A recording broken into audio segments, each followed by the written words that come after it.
Donc bonjour. Bonjour. Présentez-vous et votre commerce en quelques mots. Alors, mon nom à moi, c'est Rachel Assebon. Je suis apprentie ici, en deuxième année de brevet professionnel. Pour ce qui concerne la boutique, c'est La Vie Fleurie. C'est une boutique qui est installée ici depuis 25 ans. Donc voilà, les habitués du quartier nous connaissent bien. Voilà, je peux le dire. Enfin, c'est vraiment une boutique de quartier. Hein. Donc, pour le coup, c'est vraiment une clientèle de quartier qui vient chez nous. Ok. Et vous travaillez ici depuis... Moi, je travaille ici depuis juillet dernier. Donc, ça fait pas encore un an. Oui, un peu moins d'un an. Et selon vous, quels sont les avantages de ce marché?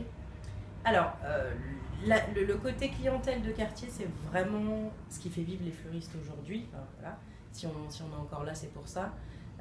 Parce qu'on a clairement deux types de clients. Vous allez avoir les petites mamies du quartier qui viennent acheter leurs petites plantes toutes les semaines, voire même faire de la fleur coupée. C'est très différent, hein, ceux qui vont acheter de la plante et de la fleur coupée. Okay. C'est deux choses différentes.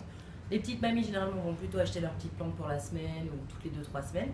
Et puis, vous avez il y a pas mal de trentenaires aussi dans le quartier. Il y a une population un peu plus jeune. Et là, qui généralement sortent régulièrement et donc offrent des fleurs quand ils sont invités à dîner, ce genre de choses, avec un budget un peu plus conséquent. Donc, voilà. En parallèle de ça, nous on travaille aussi avec des abonnements, c'est-à-dire qu'on fleurit des hôtels et des restaurants à la semaine. Ok. Donc ça aussi, c'est en partenariat en fait. Exactement, ouais. C'est des contrats et il y a un budget par semaine. Et voilà, toutes les semaines on leur change les fleurs. Okay. Donc ça c'est un revenu qui est permanent et c'est plutôt pas mal pour un fleuriste en règle générale. Ouais. Et le quartier, vous en pensez quoi? Alors, pour le coup, c'est plutôt pas mal que vous ayez choisi Cambronne-le-Courbe, parce que moi je travaillais dans le 7e juste avant, dans une rue très passante, la rue Claire. Le reste du quartier est assez froid, mais la rue Claire, c'est une rue pleine de commerçants, un peu comme ici, sauf que c'est plus petit. Et ça m'a manqué un peu au début. Et en fait, là, le croisement est vraiment intéressant. Vous avez les artisans qui viennent de rouvrir, voilà, c'est plutôt pas mal. Il y a la petite place du Général Beuret, il y a de quoi faire dans cet endroit-là.